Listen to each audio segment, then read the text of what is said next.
And Pete Hegseth is here. Those two people are doing an unbelievable job. And the four people on this one are doing, I don't think anybody could do it. And we'll see if it gets done, but it's very close, certainly. Nobody would even have a chance of getting it to where it is right now. Nobody would have thought that was possible. So I just want to say we've done very well. We've had discussions on just about every subject, and that includes with President Putin before. And we went into great detail, and we likewise went into great detail today. And it was an honor to have you at Mar-a-Lago and have lunch. I hope you enjoyed the food. Your people enjoyed the food, I can tell you that. You're big, strong people. Your general over there looks like central casting. I want to also, by the way, speaking of generals, we have a great general, General Raisin Kane, who is here someplace. Thank you, General. Thank you very much. He's great. So, Mr. President, maybe you want to say a few words, and then we'll speak over the next couple of weeks. We'll speak probably quite a bit, but we'll speak tomorrow. Thank you very much. Appreciate it. Thank you so much, Mr. President. Thank you. Thank you for everything. Dear colleagues, first of all, I would like to thank President Trump for a great meeting at this amazing place in his home in Mar-a-Lago. And we had a really great discussions on all the topics, and we appreciate the progress that was made by American and Ukrainian teams in these recent weeks. Special thanks to Steve Witkoff and Jared Kushner, and thank you to for their engagement and full commitment, and also to our team, and first of all to Rustem Umerov and General Gnatov, and to all our teams. And we discussed all the aspects of the peace framework, which includes, and we have great achievements, 20-point peace plan, 90% agreed, and U.S.-Ukraine security guarantees, 100% agreed. U.S.-Europe-Ukraine security guarantees, almost agreed. Military dimension, 100% agreed. Prosperity plan being finalized, and we also discussed the sequencing of the following actions. And we agree that security guarantees is the key milestone in achieving lasting peace, and our teams will continue working on all aspects. We also had a joint productive call with European leaders, like President Trump said already, and a lot of leaders, including NATO and EU. And we agreed that our teams will meet in upcoming weeks to finalize all discussed matters. And we agreed with President Trump that he will host us, and maybe in Washington, European leaders and Ukrainian delegation, yes, in January. And Ukraine is ready for peace. And once again, would like to thank President Trump for a warm welcome and substantial discussion. Thank you, Mr. President. Thank you very much. Thank you so much, Mr. President. Any questions, please? Mr. President, with the first digits from President Zelenskyj, 90%, 100%, the U.S.-Ukraine security guarantees, what number are we at right now? Well, I think look, you can say 95%, but I don't like to say percentages. I just think we're doing very well. We could be very close. There are one or two very thorny issues, very tough issues, but I think we're doing very well. We made a lot of progress today, but really we've made it over the last month. This is not a one-day process deal. This is very complicated stuff, but I think when the president says 95, I think, could be close to 95%. Yeah, please, behind you. Mr. President, have you agreed on the so-called free trade zone on Donbass? How to separate the sides? How to make the separation line? Who will be responsible? The word agreed is too strong. I would say not agreed, but we're getting closer to an agreement on that, and that's a big issue. Certainly, that's one of the big issues, and I think we're closer than we were probably. It's unresolved, but it's getting a lot closer. That's a very tough issue, but one that I think will get resolved. Yeah, please. We are receiving some mixed signals coming from Moscow, even after you spoke with President Putin. Can you assure us that you have received written or any formal response from them? Well, what was the issue? You have to tell me. What did they say? So they are telling that Ukraine has to give up Donbass. Just a very recent statement coming out. Well, that's what they've been asking for, and there's a dispute about that. So they're going to have to iron that out. That's an issue they have to iron out. But I think it's moving in the right direction. If they reject or delay the solution or peace agreement that you try to achieve, if something doesn't happen, you mean if something doesn't happen? Yeah, go ahead. May I ask? No, Go ahead. You were going to finish your Yeah, will question. there be any step that the United States be prepared? Well, to we'll take? see. Look, we'll see. But I don't want to talk about that because I think we're getting pretty close. Yes, please. May I ask the President of Ukraine Please. about territorial question? Mr. President, what is your take on Donbas status? Are you prepared to see it as a free economic or demilitarized zone?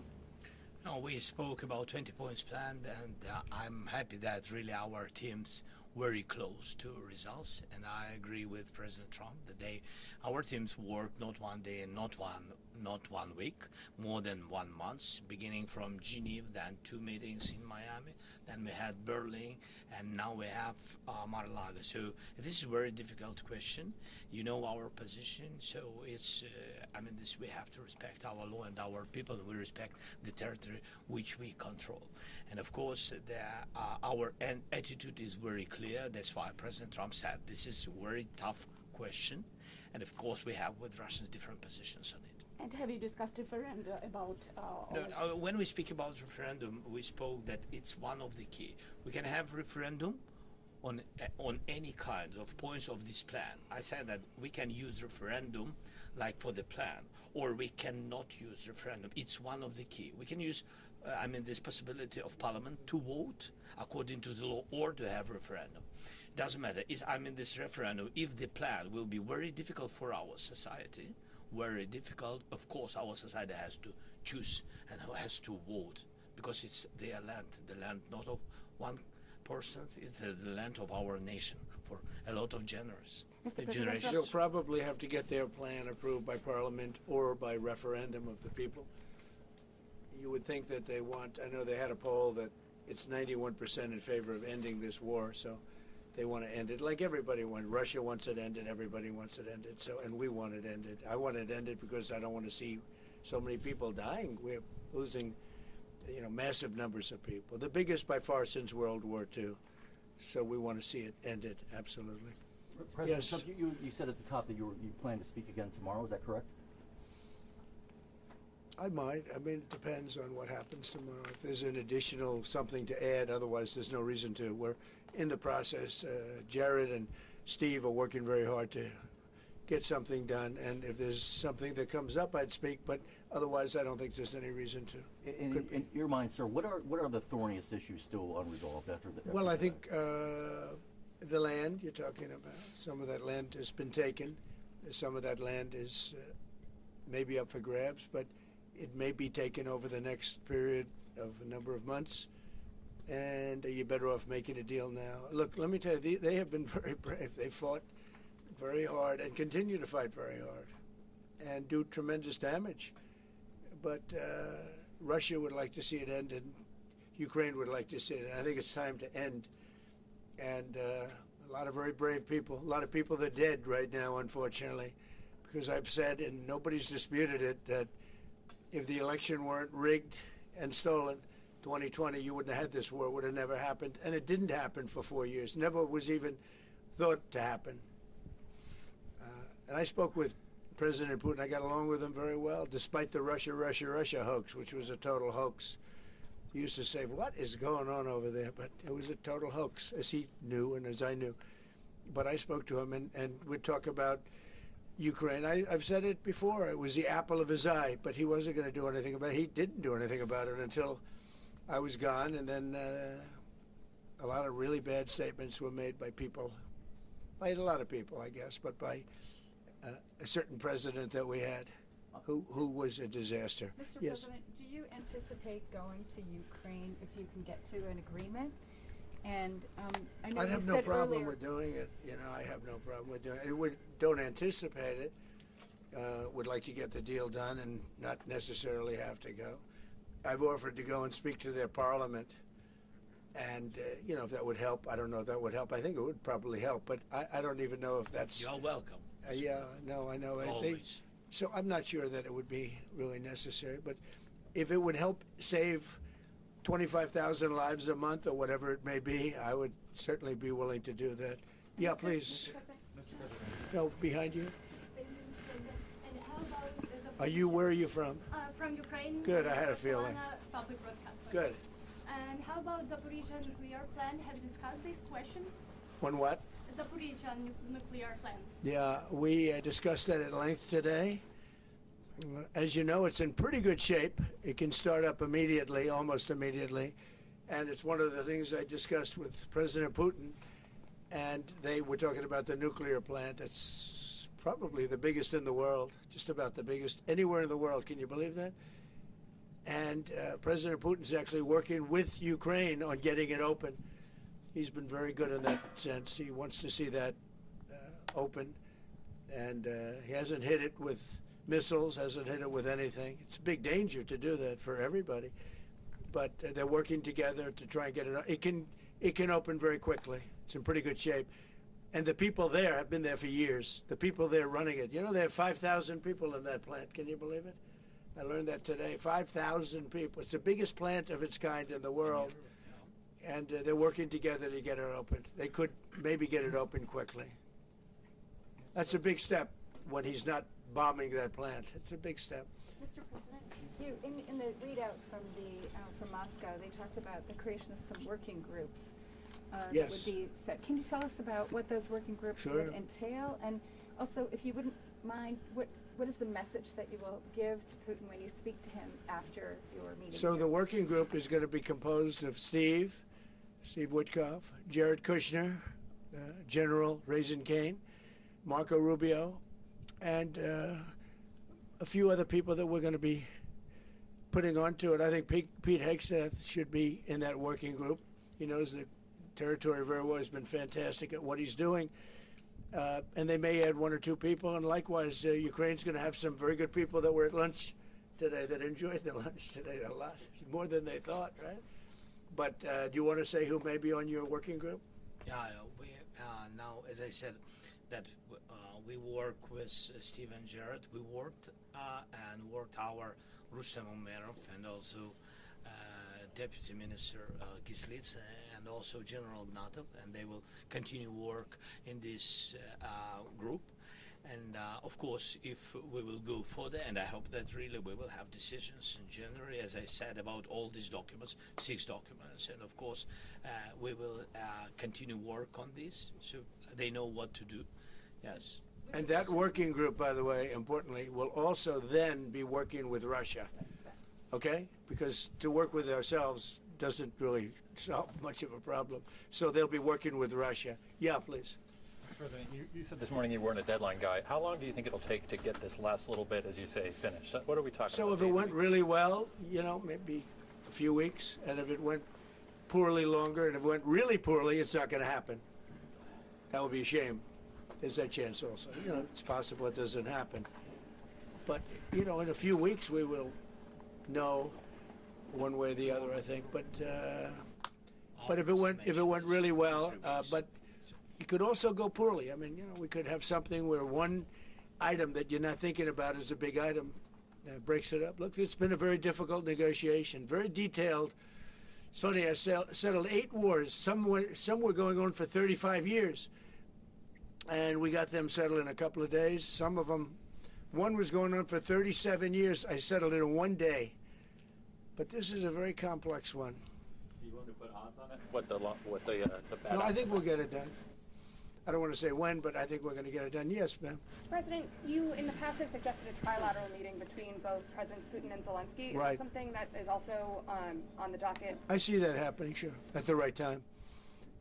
I saw a very interesting President Putin today. I mean, he wants to see it happen. He wants to see it. He told me very strongly. I believe him. Don't forget, we went through the Russia hoax together. And he'd call me, I'd call him, I'd say, can you believe the stuff that they're making up? And it turned out we were right. They made it all up. And despite that, we didn't get into wars or we didn't get into problems, but we weren't able to trade very much or any of that, which was a shame because, you know, a lot of success could have been had by trading with Russia. They have great land, great minerals and other things, and we have things that they want very badly.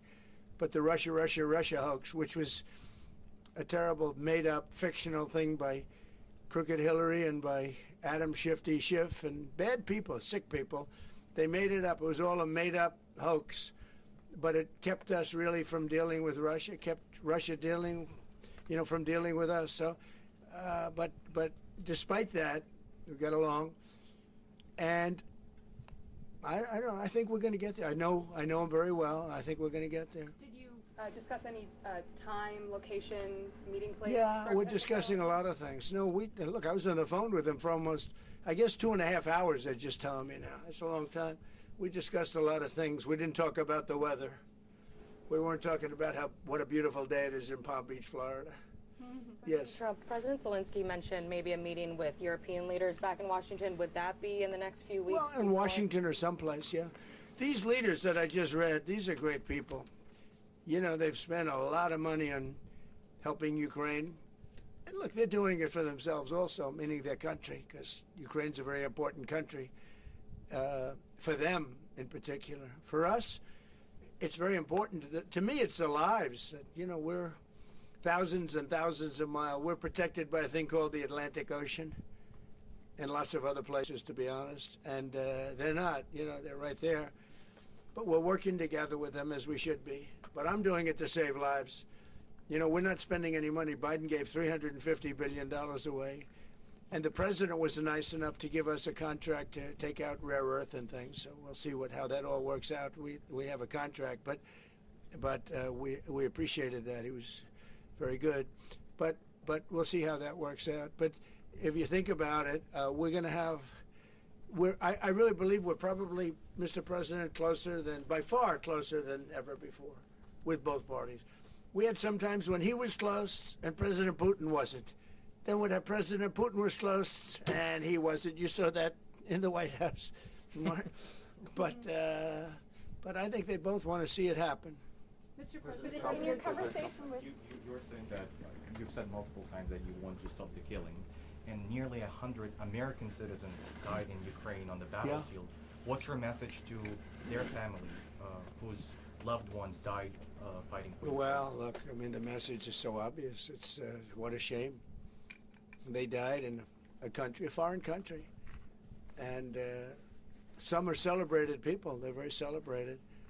But so sad that a thing like that would happen. Yes, ma'am. President Trump, obviously security is a major issue for the Ukrainians. Right. Did you offer any promises, any assurances today? Well, I did. We want to work with Europe. And Europe is going to take over a big part of it, as you can imagine. You know, they're right there. But we're going to help Europe 100%. Like they'd help us. Yes, ma'am. You were going to say something? Yeah, I was just going to ask, when your conversation... Who are you with? Andrea Shala with Reuters. That's what I thought. Yeah. So in your conversation with President Putin, did you discuss what responsibility Russia will have for any kind of reconstruction of Ukraine post an agreement? I did. And they're going to be helping. Russia's going to be helping. Russia wants to see Ukraine succeed. Once, it sounds a little strange, but I was explaining to the president, President Putin was very generous in his feeling toward Ukraine succeeding, including supplying energy, electricity, and other things at very low prices. So a lot of good things came out of that call today. But they were in the works for 2 weeks with Steve and with Jared and Marco and everybody. Did Russia agree, or did Putin agree to a ceasefire to allow a referendum to take place? Not a ceasefire, and that's one of the points that we're working on right now. No, not a ceasefire. He feels that, look, you know, they're fighting and to stop, and then if they have to start again, which is a possibility, he doesn't want to be in that position. I understand that position. The president feels strongly about that or something, but I think we're finding ways that we can get around that. But I understand President Putin from that standpoint. You know, you have to understand the other side. And, you know, I'm on the side of peace. I'm on the side of stopping the war. So, but I think that's a problem that's going to get solved. Yeah. Would people who live outside of Ukrainians who fled during the war be allowed to participate in the referendum? What do you mean, people where live? The people that left. Who fled to Poland and Germany. You know, if we speak about the people who are abroad, who are not on the territory of Ukraine, you mean that in Poland, in Germany, we have millions of people. Yeah, they have a referendum in the same of elections, in the same way how people come and vote. They have rights for this, and of course they have to come. That's why if we will come to referendum, yes, if we will come to such decision, people need infrastructure for this, and it's not simple.